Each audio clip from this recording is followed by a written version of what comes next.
years old. But of course the United States, a lot of this team's quite new. I mean, Javelin, number 5, she's a speedster. She's played international hockey, professional hockey tour in Germany. She has only been on the series for 1 year, and they've got a couple of debutants. There'll be no mental baggage here.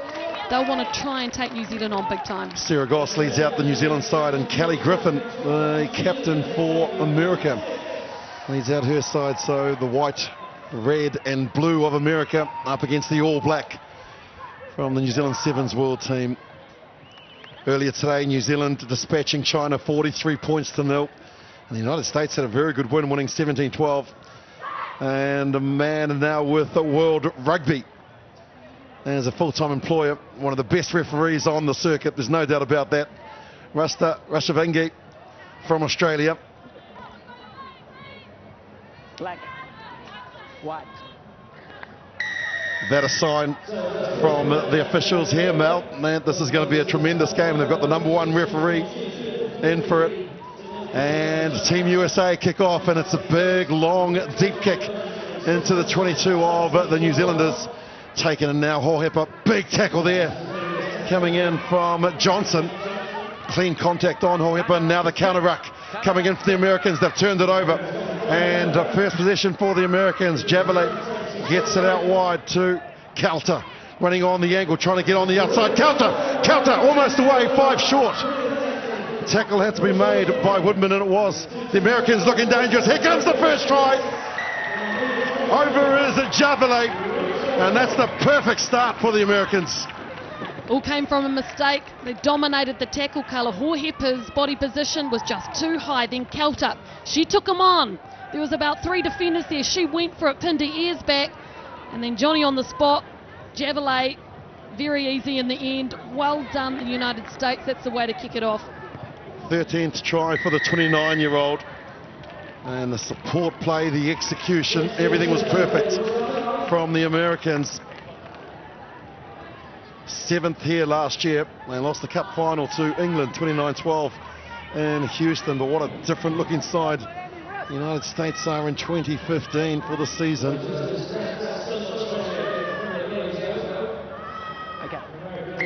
You're not going to bounce the ball every time. I want you to hurry up at kickoffs. Yeah, is that understood? Tell them to hurry up. Now, yeah. You don't see that too often from the referees, but she must have bounced it. Thought she was playing a set of tennis. That's about 20 times.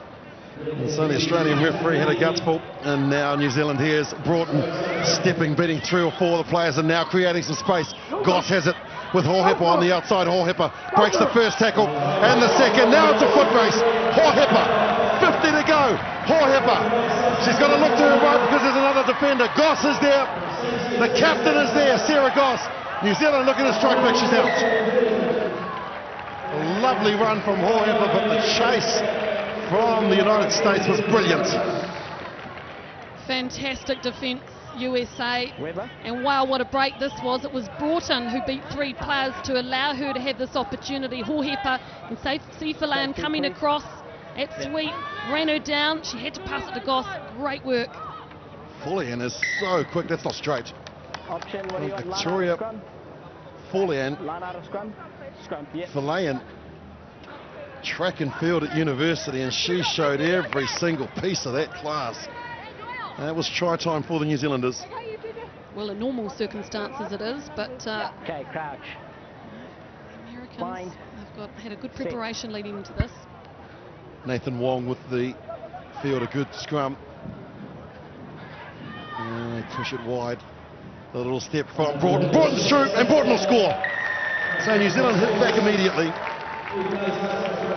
She pulled one out of nothing. She did have the player on the outside. That might have meant the defence just held off a little bit. But look at this, just leaps in the air. Doyle needed to push over a lot faster than that. She gave her the room. And Broughton, what a wonderful athlete to watch. Part of that, the threat of Portia Woodman probably just meant that they held off a little bit. The conversion is unsuccessful, so the United States lead 7-5 over New Zealand. Gail Broughton, the 18-year-old from Taranaki, 12 tries. Says her favourite stadium is Yarrow Stadium for those of you outside of New Zealand. That's New Plymouth in Taranaki. Loves rap music. Says her biggest influence in her career has been Kelly Brazier, who she's on the field with. Isn't that great playing with legends of the game? The restart, all important. Up high, going up and contesting, but beating everybody. And Sarah Goss just going up. She's really perfected that, Mel. That's one thing I have to say about the New Zealand captain, Sarah Goss. She just loves the work-ons and the opportunity to get up and win the kick-offs. Yeah, when the kick is placed perfectly, that time it was just slightly off. First throw wasn't accurate, that's better. And Kelter does very well to claim it and now bring it down. The Americans certainly not holding back in this match, in possession, 2 out from the half-time break. Just showing a lot more composure and patience as well, prepared to hold on to the ball, and that's where a mistake occurs. Javelet just had a little look-see where the defence was. Yeah, and just the basics. Just put your hands up to meet the ball. She snatched at it. But it's nice to see her closer to the scrum. Yeah, there we go. She has played wing, but now she's getting her hands on the ball more often. Well, we know how much they're investing in the sport of sevens. The Americans, it's now an Olympic sport. We're getting a far different athlete to what we have seen in the past, and so it's going to take them a little bit of time to learn not to snatch at the ball and things like that. It's become a little bit easier for a lot of people who have played and been around rugby like a lot of these New Zealand girls have. Wardman goes back, picks up the ball, held on to though, tries to get rid of the tackle, releases the ball and then gets it again. Broughton says, let's go out here. Nathan Wong agrees and gets it out to Webber. Webber has Goss, her captain, on the outside. Horhip is there. Goss through half a gap. Webber backing up. 2-on-1. The ball needed to go a little bit earlier. And they'll get the scrum, but that was another try opportunity there. The pass needed to go. Tala Horhipper was in. Decision making, wasn't it, Willie? She definitely had an open corridor in front of her. Horhipper and Webber, relatively inexperienced player. Okay, crouch. Put herself down. Bind. Sit. Only given the ball away once though. Nathan Wong darts down that short channel. Now they'll get it wide here, and Portia Woodman should have the angle and too much pace. Here's Woodman, has scored 2 tries. The fend, the power, and the pace. She's over. First try in this match, 3rd in Dubai. And she had to use every ounce of skill that she has in her body right at the break of half-time as well. Here she is here. It's Lauren Doyle coming across on defence. And it was a great attempt to run Woodman down. She was right there, but the fin came out. Just basically pumped her legs to get over. And took the ball a little bit closer under the post. It means it makes it easier on the kick-up. So New Zealand just nudging ahead now. Sign of a great team. Right on the break of half-time, trailing by 2. And they'll go to the break ahead by 3.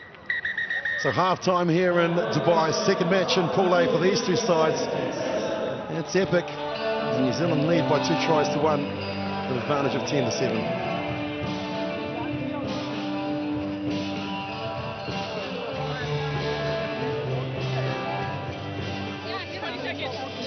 Take both guys on the inside, run to you. You can't have her put Venus on the outside.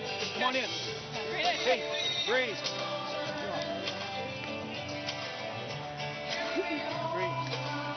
That's a fantastic start. Put the ball right where we want it. Great counter ruck. Great read. Blind side was on. Open side was even a better choice. Keep hustling. Keep working off the ball. Keep talking and trusting with each other. Outwork these guys. We will get our scores. We're more physical with the forwards, and we're faster in the backs. Let's make good choices. Let's go there and knock these guys off the top. Let's go. They're kicking to us. Take the ball and go forward. Eagle, get it, 1, 2, 3. Eagle! You go, USA!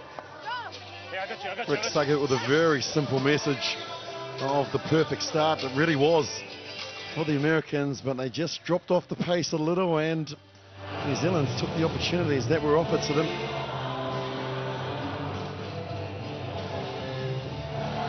Good quality sevens game though, have to say. Both teams playing well.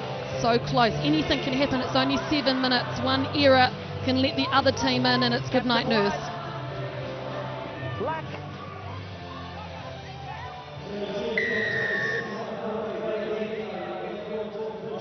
Tyler Nathan Wong gets the second half started. The All black strip of New Zealand against Team USA. Terrific first 7 minutes of the half, showing all the skills required in sevens, and there was the try scorer there. Now they get it wide. Fall out. She's a track and field athlete, but she's going to take a lot more of that to get around the outside of Woodman, who's actually stolen it as the tackler. Brazier gets it out to Goss, and now they get it out one wider to Webber. Here's Hohepa. Look at the defence from the Canadians, up nice and quick, and now the loop around to Jordan Webber. Jordan Webber breaks the first tackle. The offload there to her captain Goss, who just buys a bit of time, then throws the ball back into the pocket where Brazier is. That swarming defence from the USA means that they've been able to turn the ball over because they had more players there. Quickly recycled. Johnson. Ball released. Now they've got some players out here that needed to go wide. And this ball here, Javelay, she has the pace, she's got the angle, Woodman's coming at her. Javelay, the offload. Here comes try number 2 for America. They started the first half magnificently, and they've done exactly the same in the second. Paulian will score, and America take the lead after 90 seconds. Well, what a way to counter-attack from the turnover ball, yet 3 phases later. And normally, this young lady, Javelay, would have been away, but Woodman was chasing her, caught her down, but she had the foresight to look for her support play, and Verlaine was there, a workhorse. She's always there on the shoulder, goes over. Wow, this game, so close, so exciting. They've taken Portia Woodman off too, by the way, which is very interesting. Look at that beautiful running style from Verlaine, track and field at University, Stanford University in 2010. Quality player. And she's put the USA ahead, 2 converted tries to 2 unconverted. Sees the Americans leading by 14-10. New Zealand's rolled on 3 subs. Will this upset their combinations? Be interesting to see.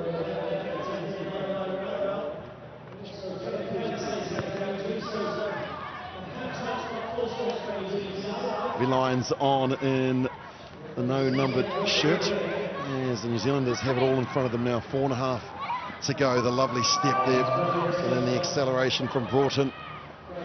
Brazier is there, and Tane is telling her to look out the other side because there's too many defenders here from America, so she goes in to help.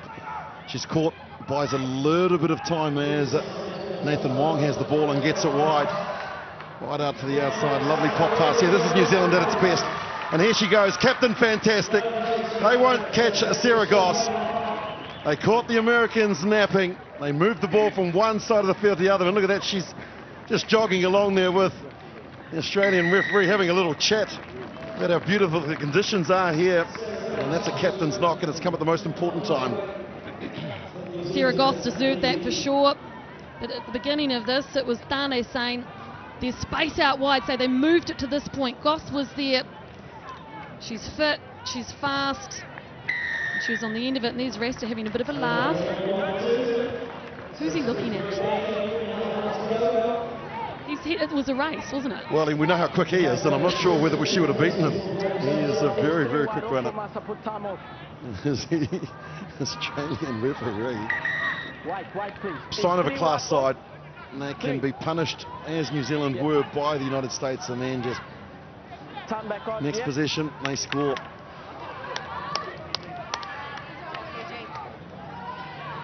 Quality competition. And the gap is certainly closing between what were known as the second tier or the lesser likes. And there's the captain once again going high, keeping her eye on the ball and bringing it down. The ball looks like it's been lost forward, but it's fallen into the hands of V-Lines. V-Lines now looking for a runner. Read beautifully by the New Zealand defence, and the ball is now out. Goss has it again.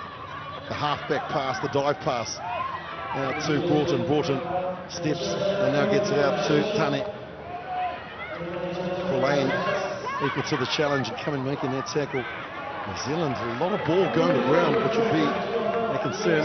Tubert gets it out. Another quick pass here from Nathan Wong. And V-Lines, who's made a real impact since she's come on the field. Fighting for the ball, but illegally playing it on the ground. And quick as that, New Zealand off to the races. The quick tap. And she won't be caught. Here comes try number 4. And it's Charlotte Scanlon, I think it is.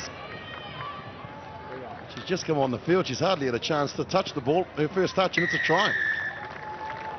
Well, I had to say that the United States had a lot of the momentum there, even though New Zealand had possession. They were putting so much pressure at ruck time, upsetting the flow, the momentum of New Zealand.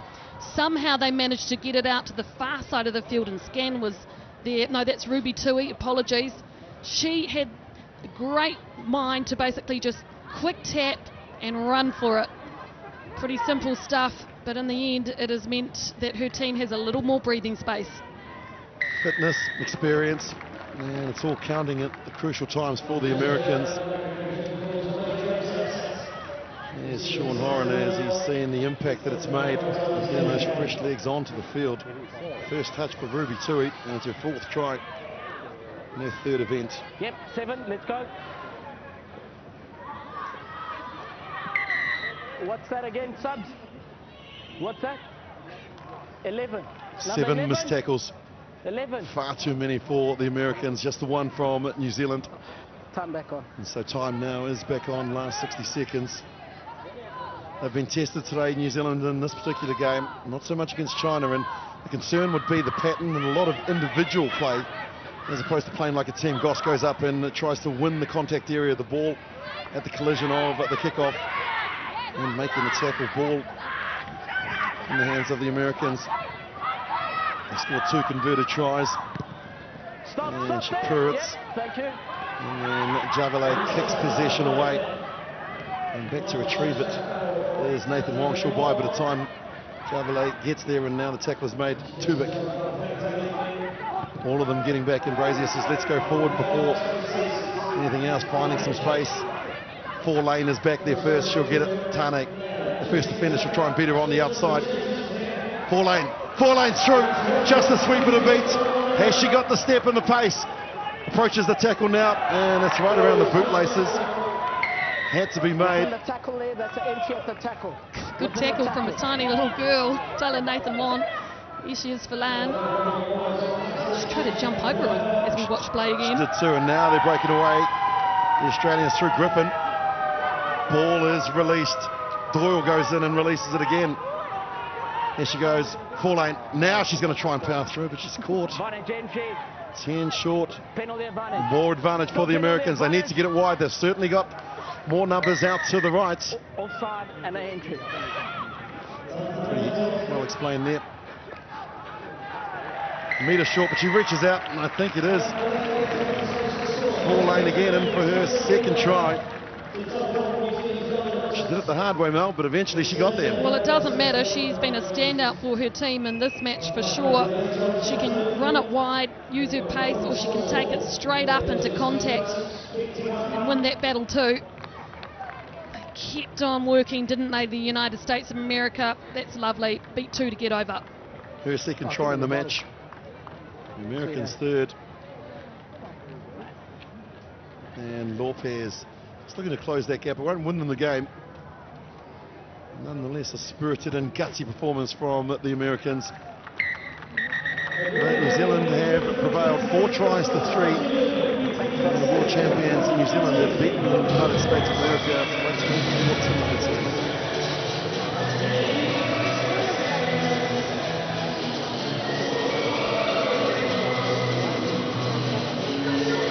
Sarah, a comprehensive win against China first up, but against the USA they gave you a much sterner test. Yeah, we knew they were going to come out firing. They were quite physical around those rucks area, but man, a win's a win in these kind of test matches.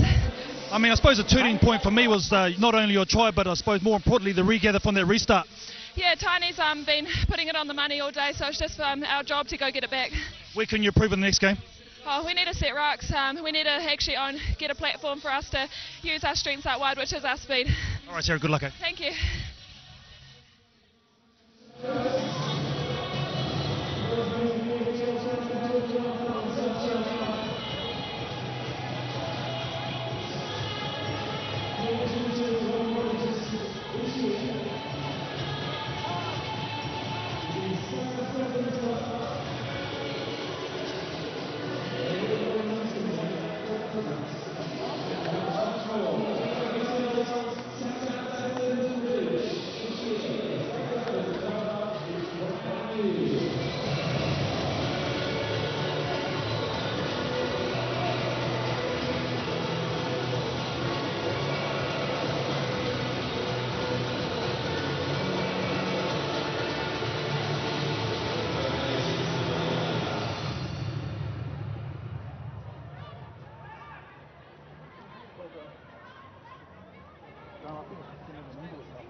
So 3 games gone of round 2 and into the final game in the second round of Pool A.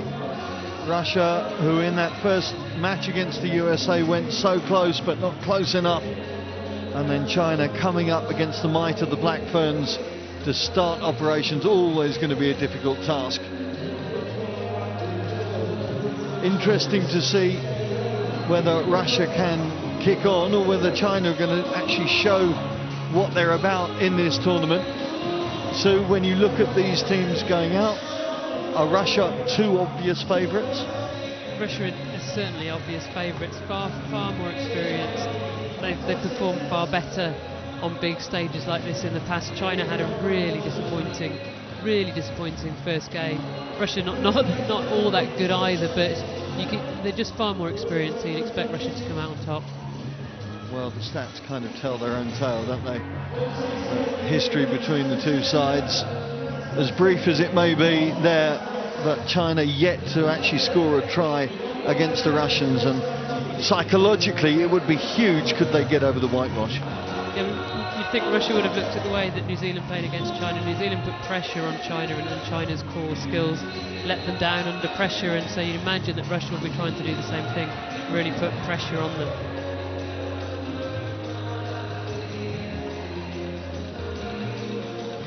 So the two teams ready to come into the light, and the sunlight is very bright here in Dubai. In case you're just joining us, we're just past 3 o'clock in the afternoon here local time. A very good afternoon to you wherever you're watching this broadcast from. Been an interesting opener, pretty much gone to form as you might expect, though. The USA really pushing the Black Ferns in the last game. But here we see two teams who've yet to get victory. Russia losing to the USA in round 1 and China, New Zealand. So every chance now to reboot their campaign. Jessica Beard on the whistle for this one.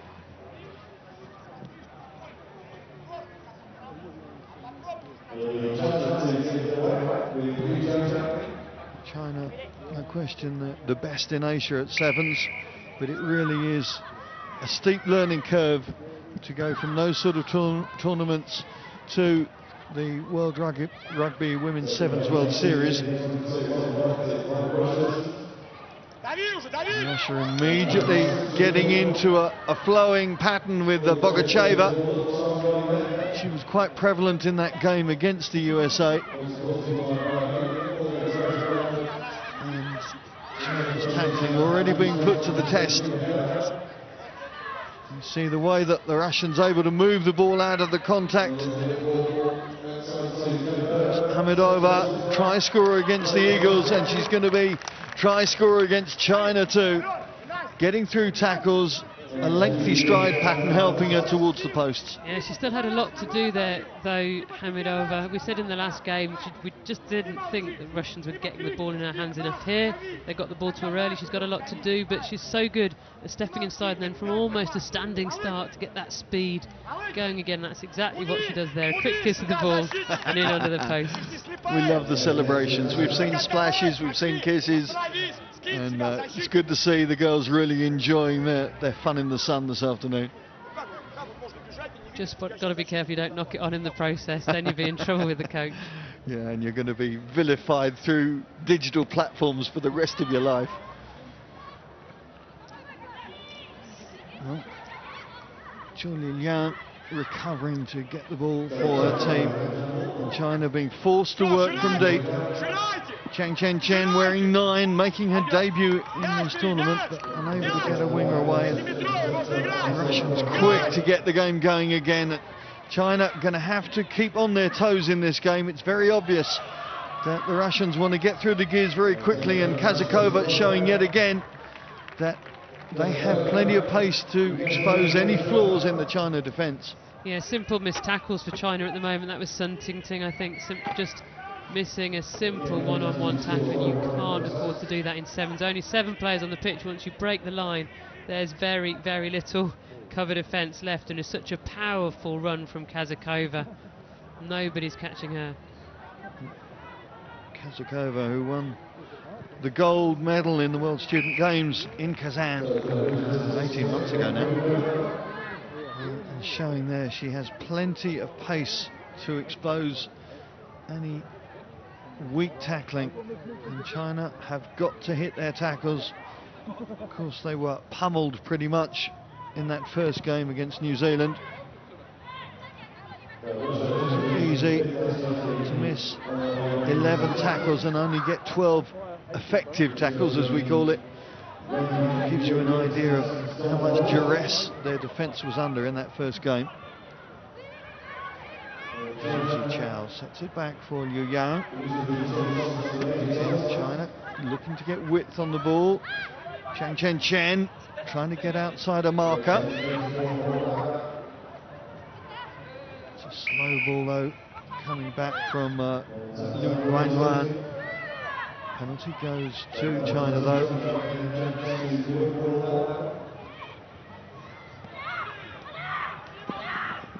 Just for a minute, Chou Lilian thought she had an opportunity, but now it's her opposite number, Muhadimova. And this Russian side really thinking there's opportunity at every call. Right now though, they're in defence as Liu Yang breaks through. Where's the support? The support's there, and here comes the first try for China. It's come from Sun Si Chao. Good turn of pace from Sun Si Chao in the end, wasn't it? She got there in support and then just put on the afterburners, pulled away from the defence, but it was mistake after mistake here. Russia's final mistake gave the ball away to China, but then we see the support here, very, very good, and then just puts the pace on. So after 32 minutes of playing against Russia in sevens action, at last China get over the whitewash. You could see the cogs whirring there as Simon did the maths on that. I left my abacus at home, what can I tell you? In that sort of order anyway. Psychologically, that's a huge fillip. So. Really important for China. They had not started this game well, missing tackles, Russia really running all over them. They needed to stem the tide. That's exactly what they've done. They've got on the front foot. They've reminded themselves that they know how to play this game. Oh, that's a lovely step. And again, tackle's not going in, and this time it's Kudinova. Nadezhda Kudinova striding away. Kudinova has been a very, very important player for this Russian team. Very, very experienced, and she is such a balanced runner, so hard to defend against. But China made that difficult for themselves on the kick-off chase. You can see there they weren't in a flat line, so Kudinova able to pick them off one at a time, and then poor old Zhu Shaming and the sweeper position when you've got the whole 70-metre width of the pitch and footwork as good as Kudinova's, almost impossible to get the tackle in. Yeah, it's all very well pointing the finger at the sweeper, but in scenarios like that, it's nigh on impossible to cover a player coming at that pace and with that balance. So easy to unsettle the defender, unbalance the defender, and that's exactly what Kudinova did there. Yeah, it all came from a poor kick-off chase. You have to chase those kicks. There's a flat line, working together, communicating, telling each other exactly where you are, and they didn't. They left a big gaping hole for Kudinova to run straight through. Thank you very much. So into the final minute before the break, can China respond to that Russian try?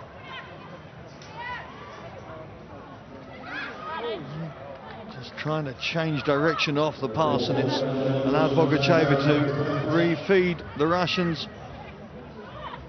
A little bit of indecision. Nina keeps things moving though. Bogacheva getting through the tackles, doesn't need the support, and there's the fourth try of the half for Russia, and again tissue paper tackling from China not helping their cause. Yeah, Mukhariamova was in about 5 minds about what to do a few phases early, but because China weren't getting up in the faces of the Russians, because they weren't putting the tackles in, it didn't matter, and in the end Bogacheva just powers through the tackles. They're just going too high, China, grabbing at their upper bodies.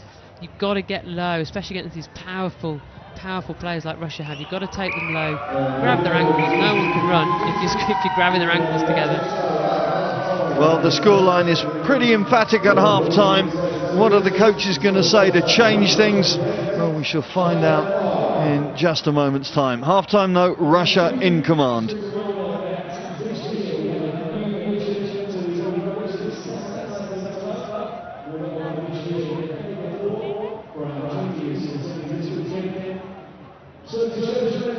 Чисто построен индивидуально. Казакова вырвала ногу, положила попытку.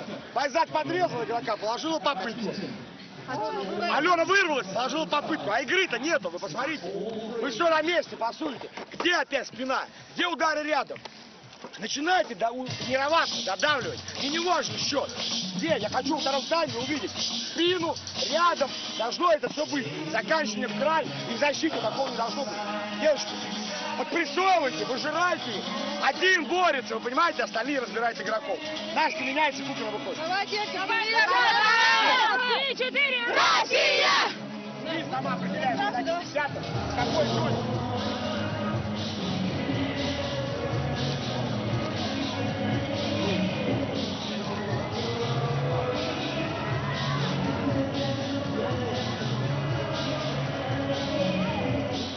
Well, Liu Xiaohe, the Chinese coach, in very different mode and mood from Pasha Baranovsky. Baranovsky giving his usual half-time cabaret. He's a real entertainment. Yeah, I couldn't tell you what he said, but you can certainly read the passion with which he says it. He really gets his players going. They've been no doubt about how much this means to him.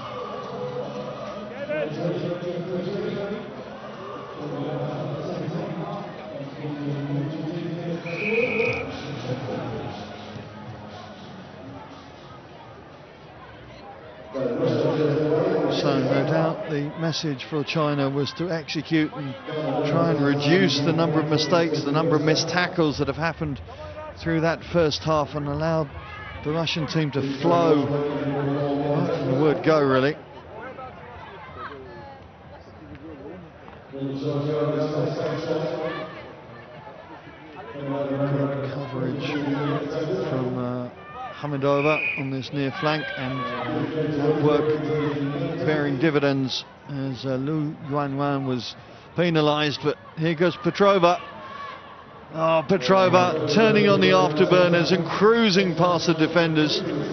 Russia starting the second half as they started the first. Yeah, too easy for Petrova, wasn't it? Two problems China have in defence. First of all, they're not defending as a team. They're not coming up together. They're not telling each other where they are. And then second of all, they're not making the tackles. Here, there was no tackle to make because they weren't talking to each other, and they each thought the other had Petrova. So they've just got to sort out that defensive organisation first, China, before they even get onto the missed tackles. And then it's down to communication, because the instinct and the communication has to be so natural, doesn't it? Otherwise it's exposed in this format of the game. Sevens is extremely exposing. You get something slightly wrong, there's so much space, it always counts. If you miss a tackle, it almost always results in a try. If you throw a poor pass, it almost always results in a try scoring opportunity going begging, or the opportunity getting turnover ball. There's nowhere to hide on a sevens pitch.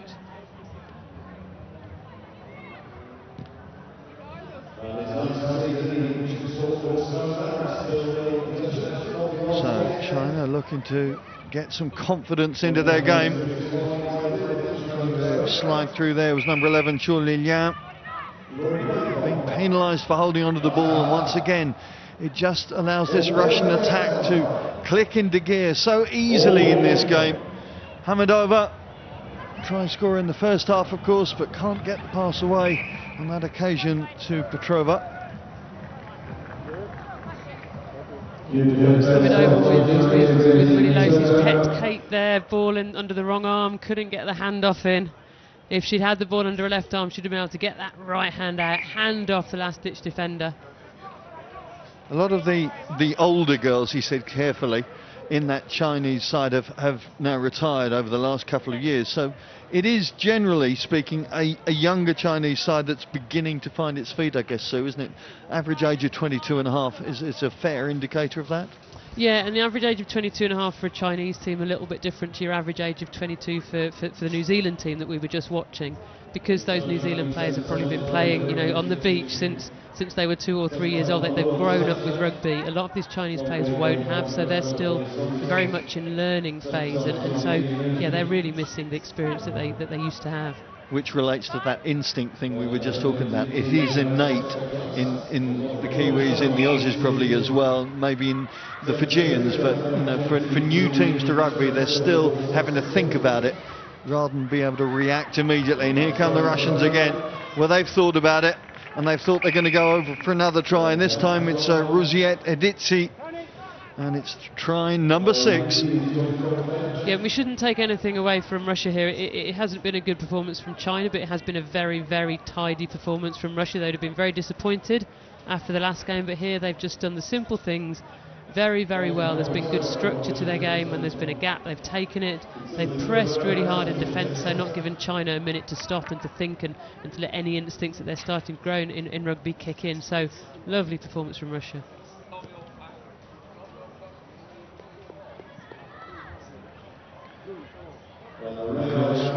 They've got to think to the next game. Russia against New Zealand, which will have its own challenges, no doubt. Yeah, and Russia don't have a good record against New Zealand. They've tended to look a little bit rabbit in headlights against New Zealand, almost the reputation of the New Zealand team playing against them rather than the actual New Zealand team. So, you know, that'll be a big one for them to get themselves up for.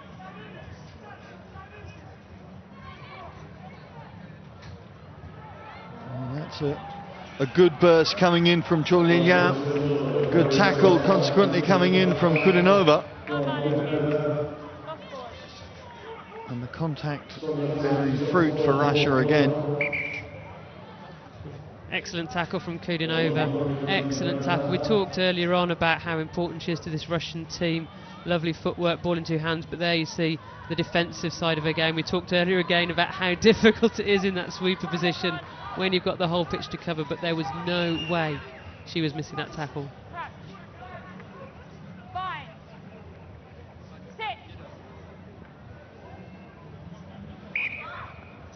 Good pressure coming on from Chao Lilian then, and it's going to allow China to try and reset possession just inside the Russian half.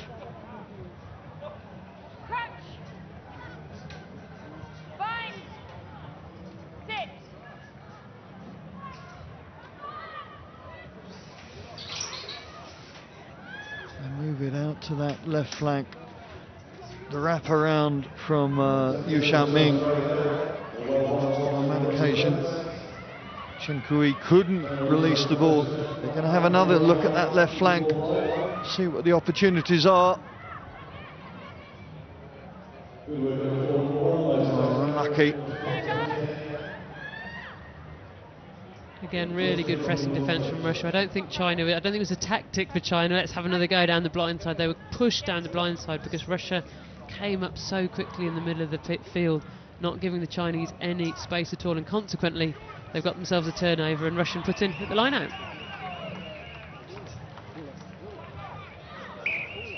Well, neither the line out nor the rescue of the loose ball working to either team's advantage then.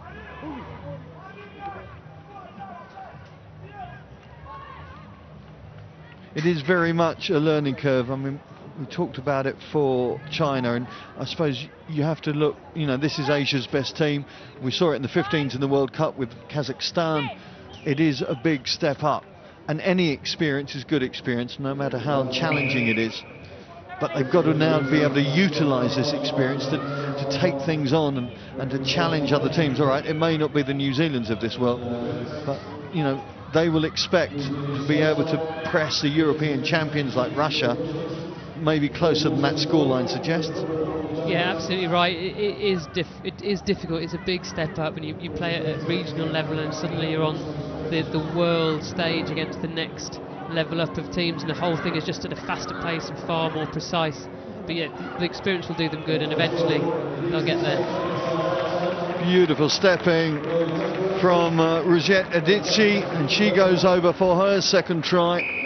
Russia's 7th, and the final score of this game, no doubt, just to add some gloss to an already impressive scoreline.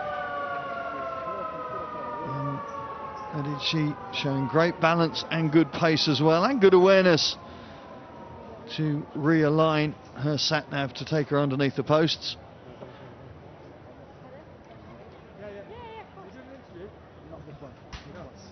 So the final kick of the game will come from Nadezhda Kudinova. It is a success, and it's a successful second match for Russia. 47-5 pretty much tells the story of that game. For China, well, still all to do. They will take something from having scored a try, but they need to step up another step to really get themselves into this tournament, you suspect. There you can see some of the stats that really do tell the story. 9 tackles missed from China, really unable to stem that Russian attack. And when we look at the individual stats, well, it makes impressive reading, doesn't it, from a Russian standpoint? I suppose the most important one from China's is that they do have a try on the board. But Russia, well, they've got some wind beneath their wings. They're up against the Black Ferns next up. But at least they have their tournament campaign in good order at the moment.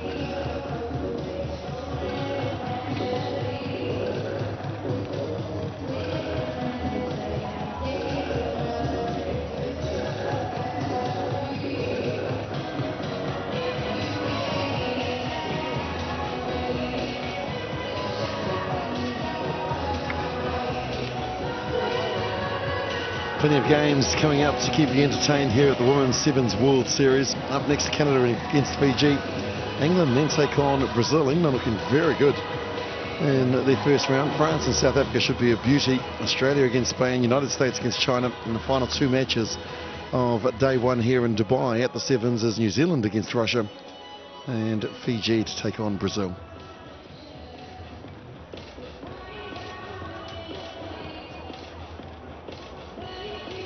Of course, you can always get involved with us at the hashtag Dubai Sevens. We always enjoy your feedback, and you can be part of the commentary. I know that Mel Robinson's been getting plenty of tweets from people all around the world. Well, Linda Aitunu is watching from New Zealand, watching her teammates, and she's with Kayla McAllister as well, who's still injured and out of the game. She's been a star here for the last couple of years, McAllister. But yep, no, it's gaining popularity. We're broadcasting the women's tournament to 11 different countries, which is just fantastic. It just shows you how this game is growing. Next match in Pool C has Canada taking on Fiji. Canada only 3 squad not here last year, so plenty of experience, and there it is.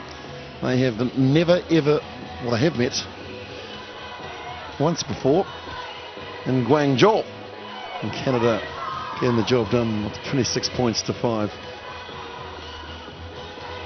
Strong starting lineup for Canada as well. Russell Marchek, Keish has been outstanding in the first game. Stacey, Fidela, Landry, and Hilary. What do you make of this Fijian starting 7, Mel? Look, there are a lot of ball players or creators in that starting 7. And the problem with them in that first game they played out there was that everybody was trying to make something happen, so they ended up being a little bit individual and looking like their connections were off. Let's hope that they work together more as a team, because Fiji is a side that could upset anybody on their day because they're so physical. Siata leads out the Fijian side. She's the playmaker involved in the Rugby World Cup of 2013. Domination of the centre, always wanting to try and get out there first as quickly as they can. Don't forget the Fijiana side are coached by Tani Tanivula, an ex-Blues Highlanders player, good Sevens player himself for New Zealand. They called him Tiny because he wasn't. Well, he wasn't tiny, certainly not tiny now. There's Amy Perrott will control the 30th match. Also New Zealand Sevens representative, of course. Elasia Tanivula playing for New Zealand and also coached Fiji from 2009 to 2011.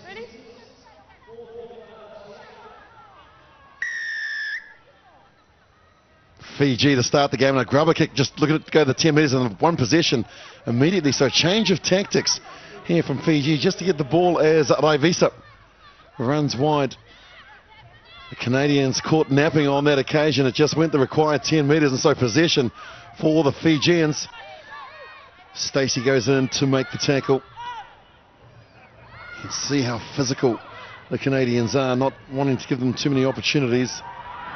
As Nagasu gets it wide and they put a foot into touch, and so all the good work ruined just by an early mistake. Yes, but that small passage of play was vintage Fijian, wasn't it? I mean, they tried something a little tricky off the kick-off. It came off, it dribbled over the 10, and then they just hold the ball up and play with it.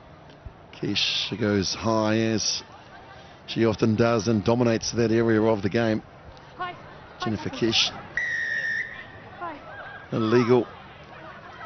And some way, Eladi breaks free, and then she's actually tripped right in front of the referee, so no problem there. Counter ruck comes in, but it's cleared very quickly by Fidela. Looking one way, and then the other is Russell.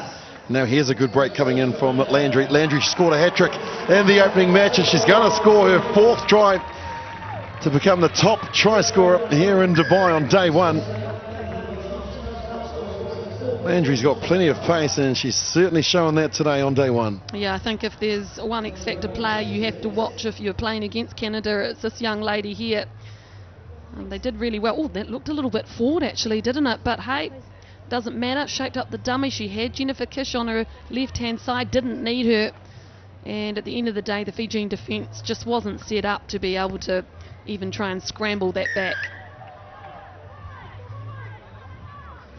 Love the balance of the way that she runs, but also the fact that she always asks questions of the defence by holding the ball in 2 hands. And you saw the Fijian defenders asking, well, is she yours? Is she going to pass? Do I have to drift out? She went through the gap and then raced away.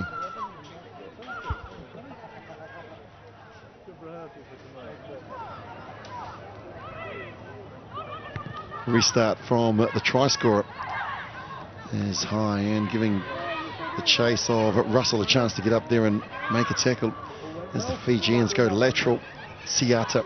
Now they put the foot down and decide to go forward. A little bit of a bobble there. They've got the ball, but they've also got Jennifer Kish, the captain, and she's won a penalty for her side. Making the tackle, getting to her feet very quickly, all rights to the ball. Yeah, classic play, wasn't it? If you make the tackle, you have to get back onto your feet before you can contest it, and Kish is one of the best in the game at doing that. Eladi just asking what the call is from the set piece. Quickly tapped and moved. The loop coming in, and now they look to put the afterburners on. Ilari's there. She'll get the inside pass and she'll score. That is beautifully worked from Canada. Right out of the coach's manual. And they executed it to perfection. Yes, it was Stacey on to Ellery, and the key with this is that when Stacey had the ball in hand, she had a lot of players available inside and outside, and that meant the defence had to mark those players too.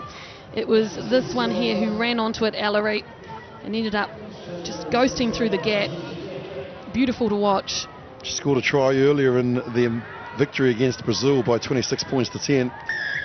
So the try scorers in the first match against Brazil getting the job done again here in the second. 2 tries to Canada converted. They lead 14-0. And don't forget that they finished 3rd in World Rugby's Women's Series last year. So they are one of the powerhouses in the women's game. Perfect build-up as well. A couple of matches against Australia on the Gold Coast, and then they went on to register victory at the Central Coast Sevens. So they've been in camp for quite some time. Not the luxury for some of the other sides, but the Fijians, somebody in front of the ball kicker, and so another opportunity for the Canadians inside the Fijian half. Ellery taps quickly, moves the ball. Stacey gets it wide to Kish. Quick hands here, and now the offload. Kish looking for the pass, but it didn't get delivered from Russell. And now the turnover, but somebody is offside coming through illegally. Canadians just need to slow things down here. I think Fiji really have to watch their discipline. It's been 3 times already. They're the kind of things that let your team down in close encounters. So important, these set pieces here. And look at the communication. Everybody on the same page. Ellery will tap and pass it out to her captain, Kish. She'll step on the inside. She's got pace. She'll go through. The captain gets the 3rd try, and it was easy. Well, she made it look easy. She did make it look very easy. You know, that's just great work by Jen Kish. It wasn't really even an in and out or anything like that. Oh, here you go. She did step off her right foot. And the defensive player too slow to come across on the inside. Go Sova. IRB Player of the Year in 2013. Made her debut here a couple of years ago. And from the Edmonton Rockers. I love the name of that club.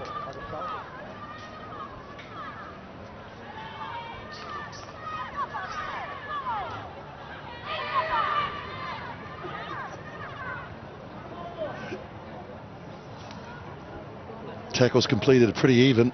And it's just the missed tackles. Fiji have missed 2, and it's cost them dearly. 3 converted tries. Fiji have had a little bit of possession, but now they get a chance. And there's Kish again, just in making that tackle.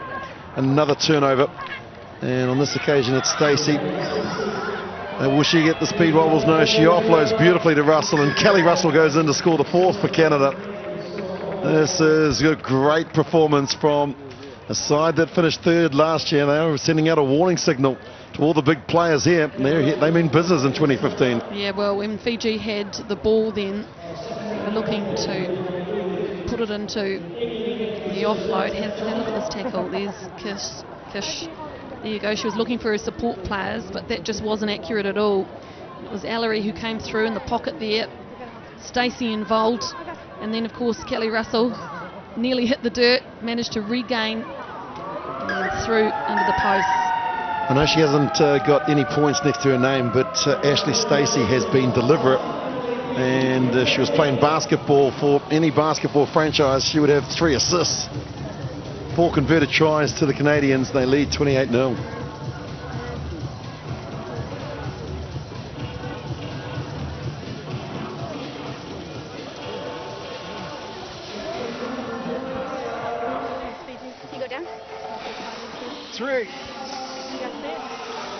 Okay, ladies, that was a pleasure to watch, right? Great support lines, good accuracy on the passing.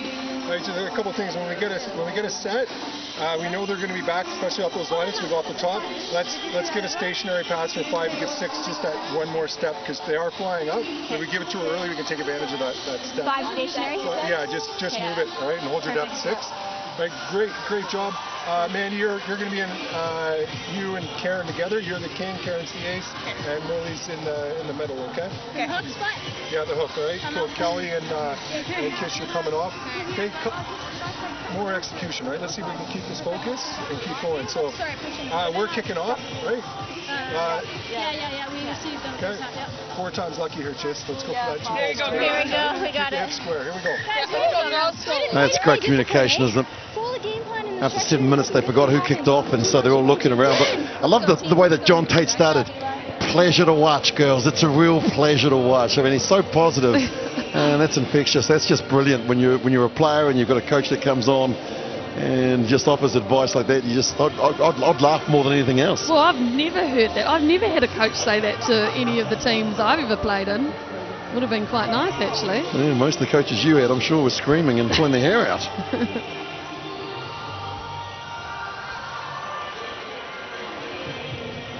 Fiji just taking their time to get set up on this kickoff. Down to only 11 players as well. Melody Robinson, which must be a concern for the Fijians. Obviously, they've lost somebody to injury, and that's going to really take its toll on day 2. As the top try scorer here in Dubai looks to get us underway, Landry, a hat-trick earlier on against Brazil. One here in this match, and that's a beautiful weighted kick. It was high. It gave Marchuk, who's just come on the field, a chance to get up and compete, but they haven't been able to control it. And now Fiji in possession. Great play there from Maleski. quickly made the tackle onto her feet immediately. As the Fijians have an overlap here, a big wide pass is caught on now. They've got it wide again. I love that Fijian style there with Siata. Just going that little bit too far and then throwing the 50-50 pass into touch. Yeah, originally Siata's pass was beautiful out to her winger. Yeah, it's just the option taking after one or two phases for the Fijiana team.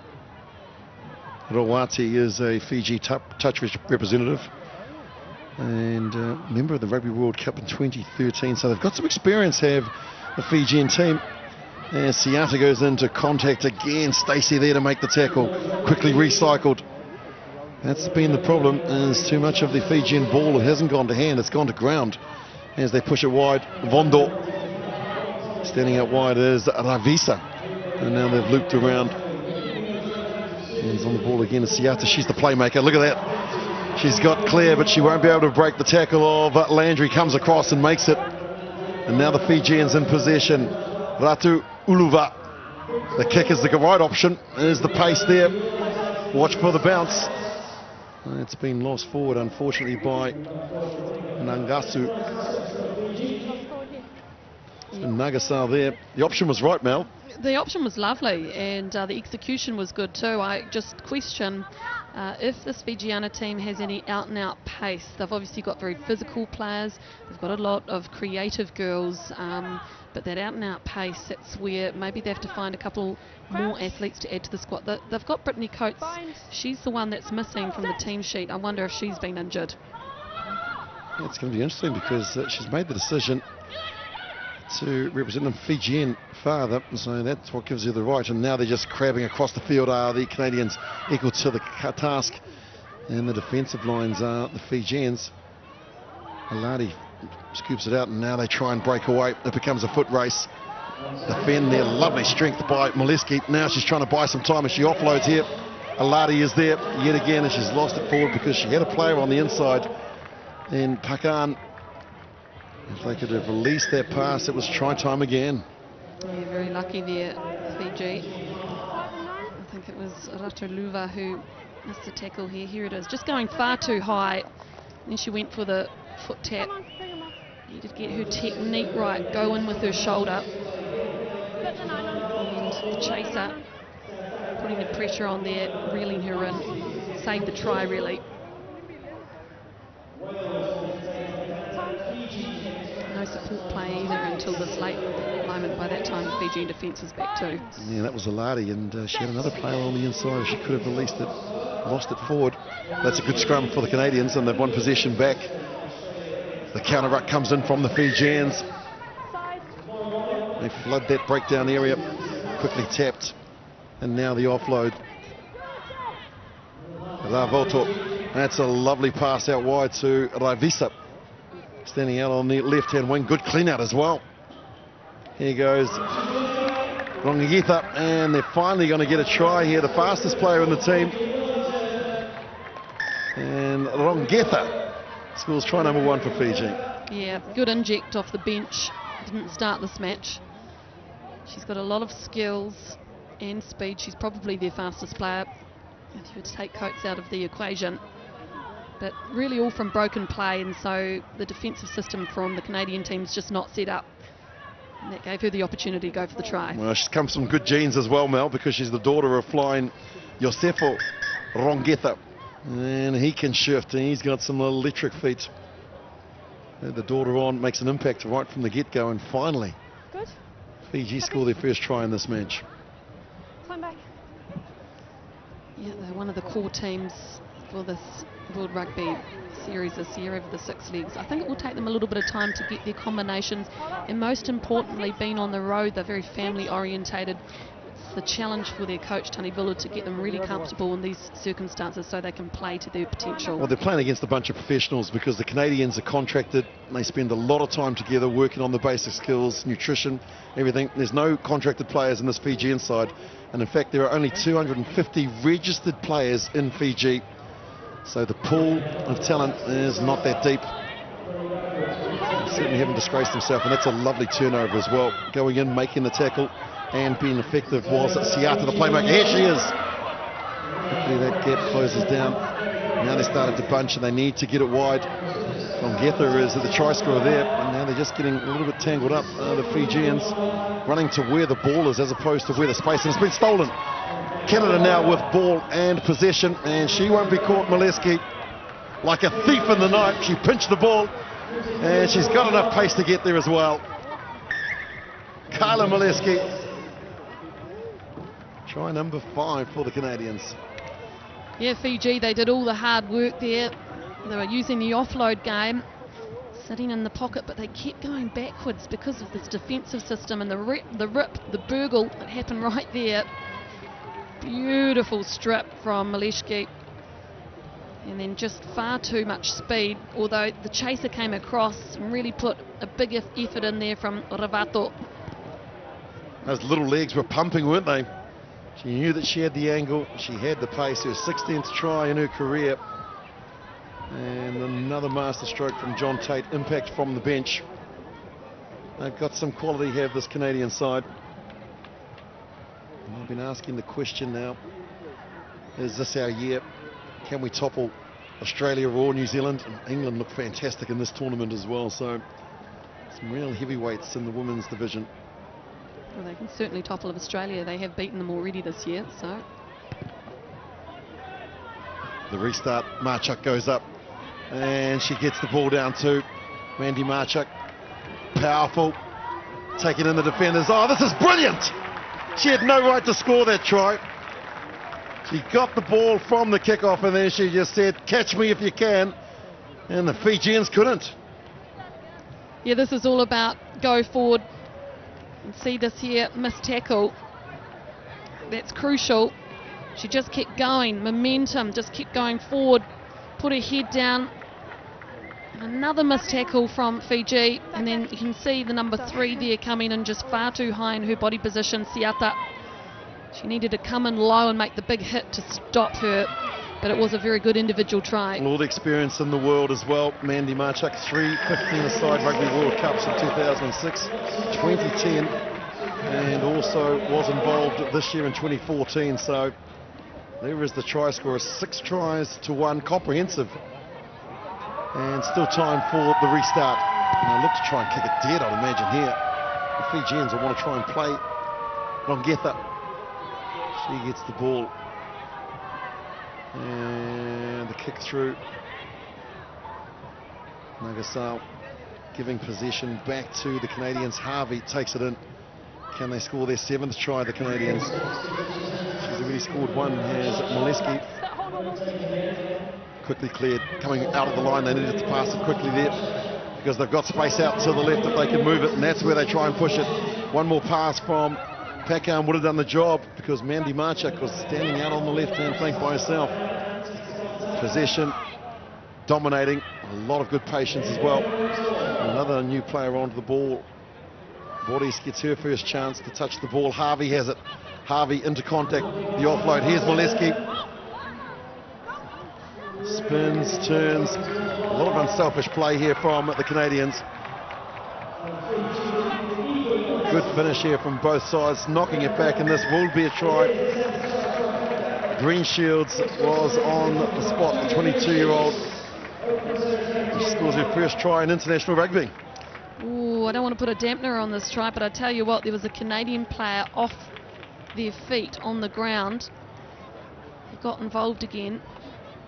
Here's a replay. So Fiji get over. Ball's loose. Oh no, it was the Fijian player who actually knocked it back. So that is fair enough. Well done. Good pressure. Julia Greenshields with the credit of the try. And conversion is successful. 47-5. Let's head downstairs because Kalpana is with the Canadian captain. Well, Jennifer, 47-5, I mean, you must be pretty happy, a very polished performance. Yeah, I think it was a lot better than our last performance. We were able to stick to our structure and within our game plan, and when you do that, successful things happen. So. One thing was really noticeable, especially sideline, was the communication from the girls. It was outstanding.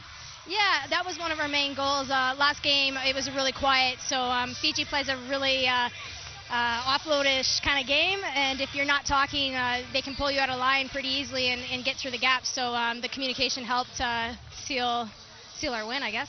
One thing about the Fijiana team is that you have to put them away early in that first half. You pulled a lot of points on them. Yeah, they do come back. They're strong tacklers, and they're good, skilled players. But yeah, you got to put them away early and keep the heat on them, right? Like make them run a lot. Well, another place you really did do well is defensively.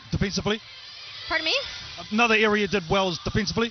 Yeah, defense wins games, right? And offense says by how much. And we pride ourselves on our defense, and when our defense is good, the outcome's usually successful. All right, good luck, eh? Thank you.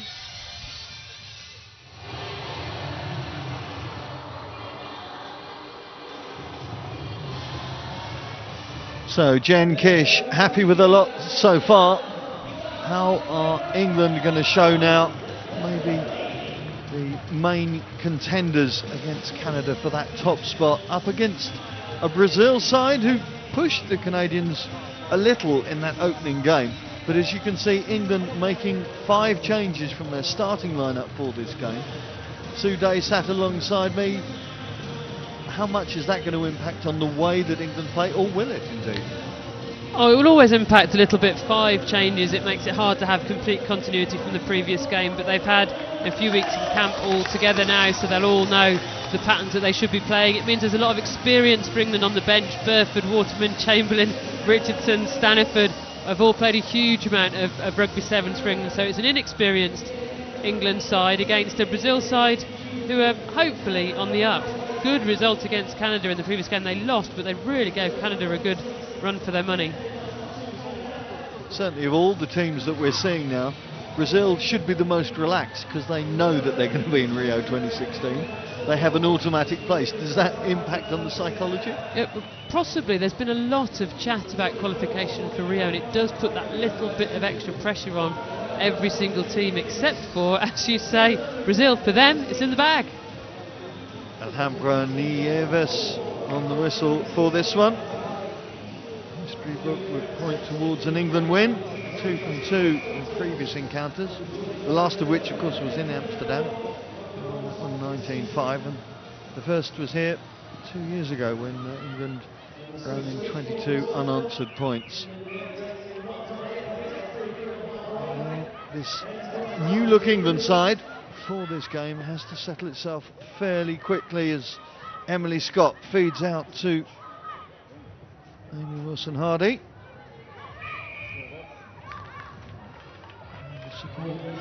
Not to the liking of Alhambra Nieves. Yeah, Amy Wilson-Hardy carried the ball well, but then there wasn't enough support there, so England ended up sealing the ball off. Not allowed to do that, so ball to Brazil, whose kickoff went about 9.99 metres, not quite the full 10. Amy Wilson-Hardy, a fascinating character. She's in her 5th year of a degree doing mechanical and electrical engineering, but lists playing the violin as one of her favourite subjects. Now, I guess we're used to mouth organs and guitars and whatever, but to have a potential orchestra in your team bus must be quite a unique experience. It must be indeed. Just watching there, Joe Watmore did very, very well to steal the ball at the breakdown, but then couldn't get a good body position in place, but completely wrapped up by a couple of tall Brazilians.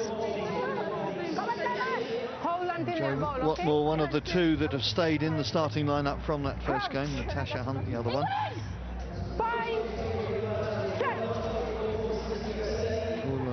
Ishibashi, the captain of Brazil this season, slaps the ball back, but allows her backline to try and get some momentum. Handling though, letting them down.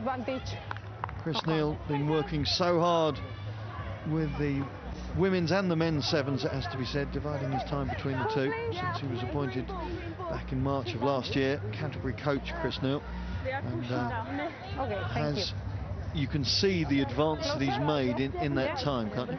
Brazil have made huge improvements, They're competitive now on the world stage. They weren't competitive probably just 12 months ago, certainly 2 years ago. Now they are. Passing off the left hand, not good enough from Emily Scott.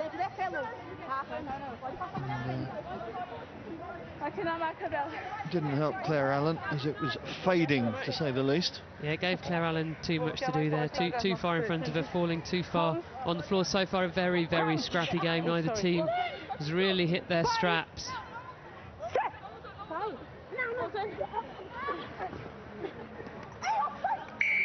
And Natasha Hunt thought it was Christmas early then, but the referee's whistle says she was standing offside. Didn't look happy with that decision, did she, Natasha Hunt? But she thought the try line was beckoning her, but she got called back, and another chance for Brazil to run one of their penalty moves. They seem to have good fluency, good fluidity in their backline. It's just a matter of finding the situation that they can work a gap, or indeed the strike runner to make the gap. So they're getting through continuity. There's Ishibashi, try scorer in that first game against Canada.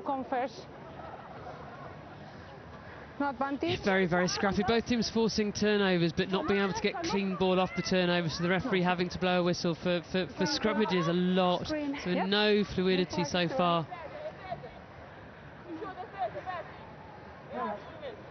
Crouch. Bind. Set. Hunt feeds out to Emily Scott.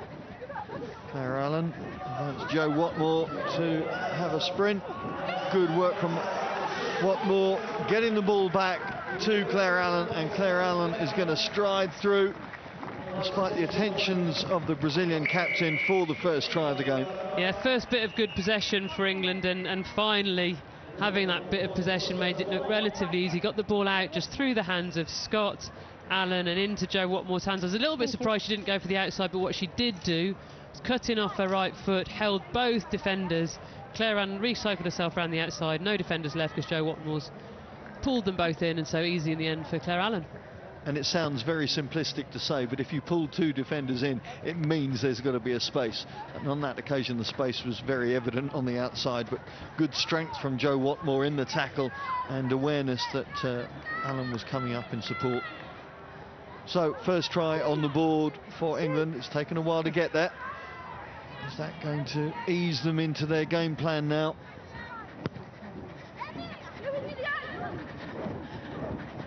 Good take, safe take under the ball by Tess Rocker.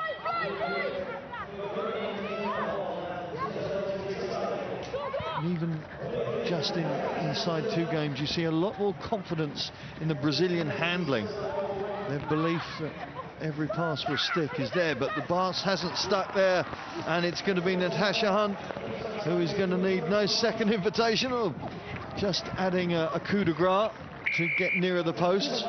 And the England scrum half quickly follows the first try with a second.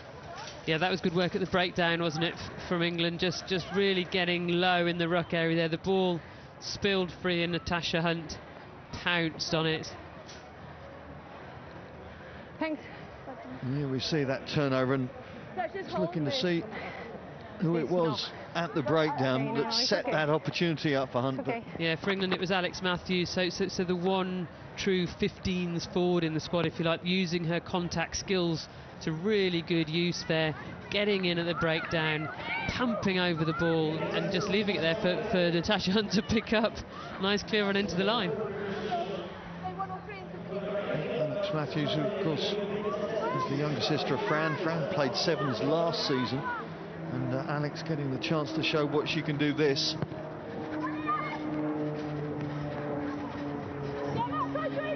So England, having worked themselves now into a more comfortable scoreline, are now finding themselves retreating very quickly back into defence. Oh, the pass just not sticking there. Emily Scott, the Thurrock T-Bird, is flying, and the third try is going to be on the board before half-time. And who would have thought that a matter of 2.5 minutes ago?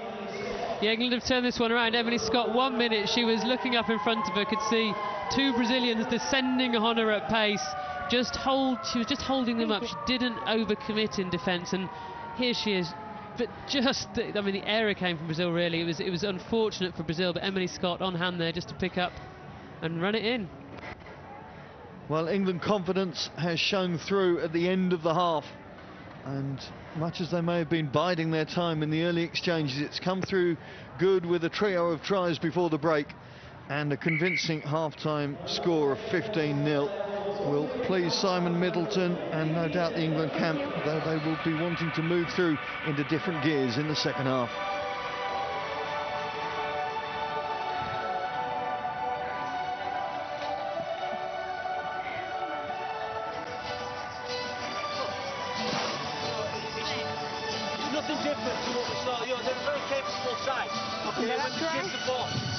Defensively, like when we get high, don't get too high in the middle. I don't think they're going to hit an edge and rewind and come back.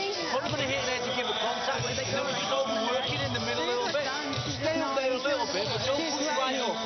Okay, so we stay connected. That's more important, that we make them, we don't give them an easy target to play back to. We're not overworking ourselves.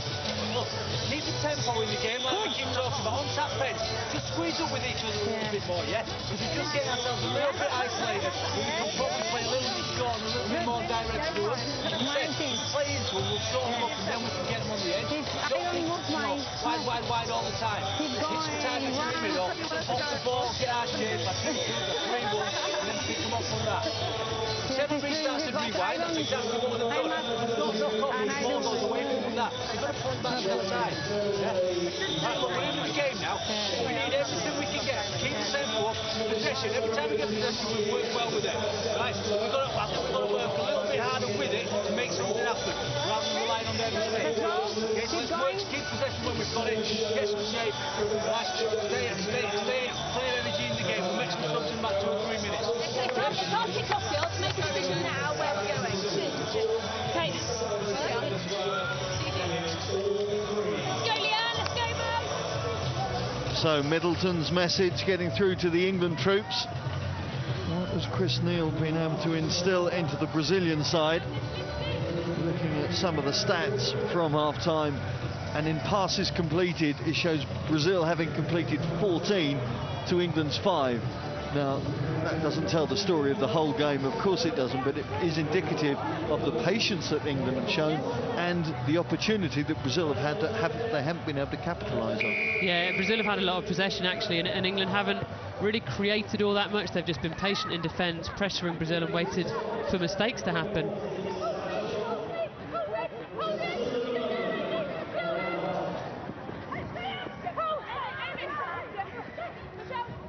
Rocco trying to bust open the England door from deep inside her own 22. Good work from Leanne Riley, but illegally so, says the referee. Back. You can see the extra ambition in this Brazil side now. Release. Belief and confidence in what they could possibly do. Now they work a position on this right flank through Mariana Romeo. Paul Ishibashi, the captain and halfback, such a key cog in the way that Brazil are trying to operate. There she is again. Tess Roca, Campos, and then the bust. Joe Watmore trying to get back. The tap tackle on Helene Skatrut, so important. Brazil up to halfway.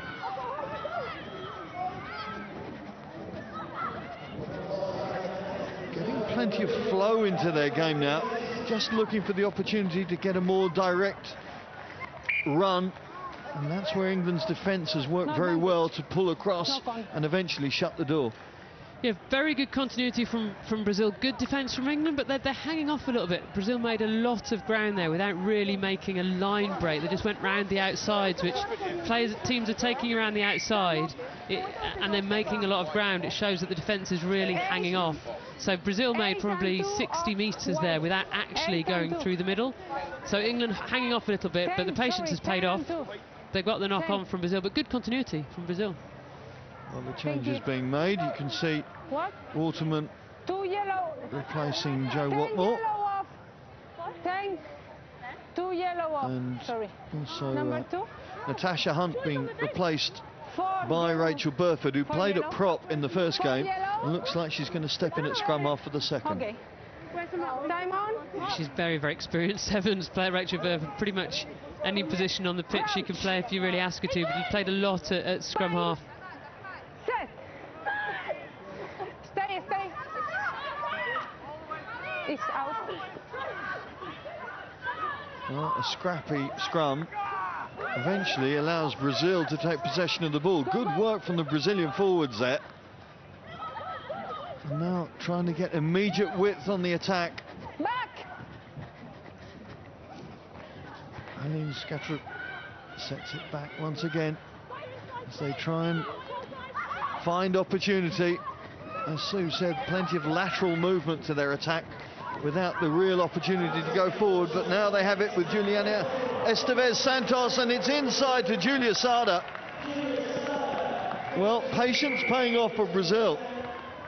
Yeah, good work from Brazil. They moved it one way, moved it the other, and just stretched the England defence. You could see England defence got pulled over one way, and then they were quite short on the left-hand side. Alex Matthews working very, very hard to try and get back. Couldn't get back there. Meant that Rachel Burford had to come in for the tackle, and then an excellent finish there. Just really good continuity from Brazil. We've seen a lot of that, and finally it pays off. Well, Julia Sada, Player of the Year in Brazil last year, and the PE teacher showing her value to finish that one off. 8 points now the difference as England complete more changes, trying not to reduce the gas in the tank for that final game, which of course is against the Canadians.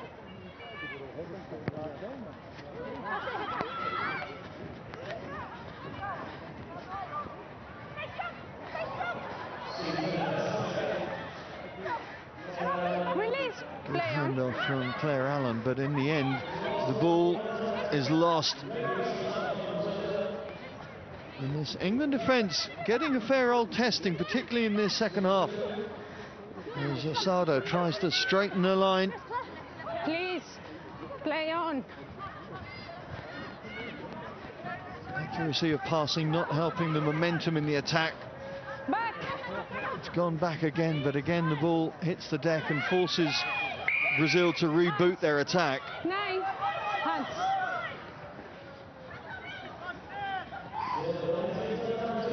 Well, you can see confidence really emanating from the Brazilians now as Paula Ishibashi waits for the cut line from Julia Sada. Unfortunately for Sada, England defence was waiting too, and the penalty was gone. It's Michaela Staniford tapping and going, and it's bye-bye girls. Staniford pinning her ears back, and that is a very important opportunity taken from England's number 11. Yeah, the experience of Michaela Staniford coming on the pitch there. Brazil got isolated at the breakdown, turnover ball. Michaela Staniford looks up, sees a huge space in front of her, and thinks, right, that's it, I'm having a go here, tap and go, and just sprints all the way to the line. Well, Staniford try score against Fiji, now try score against Brazil. And in terms of just relieving the pressure for a bit, very important opportunistic try from the Wasps winger.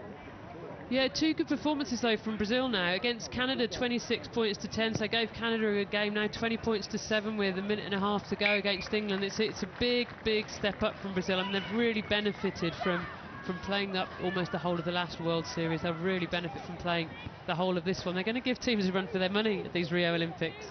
Well, ranked 9th last season, Brazil. South American champions for the 9th year running. Just shows you how much they dominate in their own region. But as Sue says, beginning to show that they're going to make more and more of an impact on this tournament. Good, brave defensive work from Alex Matthews. And England now trying to straighten things up. Well, Molly Waterman getting more than a cuddle there off the ball. But Claire Allen resurrects it. Scott. Out to Burford, and Burford with nowhere to go fast, but gets the penalty. Number 1.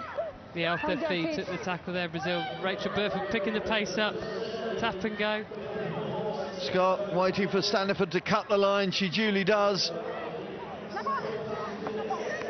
Stafford trying to show strength in the tackle. Burford again looking at the short side. Now Scott with the step and through the tackle. Well, Emily Scott gets her second try just before the final whistle, and good completion rate from England of the opportunities that they've had. Yeah, they've put themselves under pressure this game. England, or Brazil, have put them under pressure as well. Haven't had a huge amount of ball, but as you say, when they've had possession in good places, they've made it count. Emily Scott, lovely stepping off her left foot there, powers through for the final try. And it is going to be Scott looking to convert her own try to finish things off.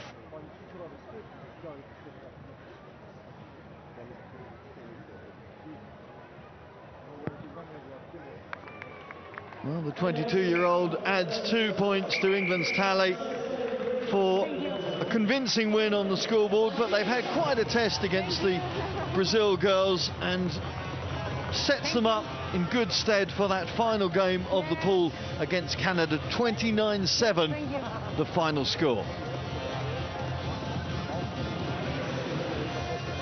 Thank you. Thank you. Well, we're looking at the stats there from the match, and you can see the input that Claire Allen has had both off and on the ball. Yeah, Claire Allen is one of those sort of unsung heroes for England, always gets through a huge amount of work in every game. 5 tackles there, probably one of the smallest players on the pitch, but never afraid to get stuck in. Let's just take a look at the pool tables then. After those 2 rounds, New Zealand unbeaten in Pool A, but they were pushed very hard in that last game against the USA. Then we look at Pool B, and it's a similar tale for the Wallaroos.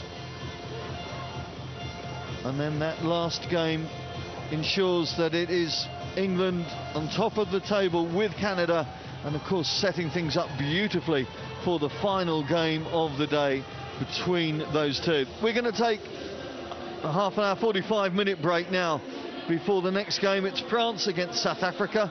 So please join us in about 45 minutes when we get into the final round of day 1 of the Women's Rugby Women's Sevens World Series.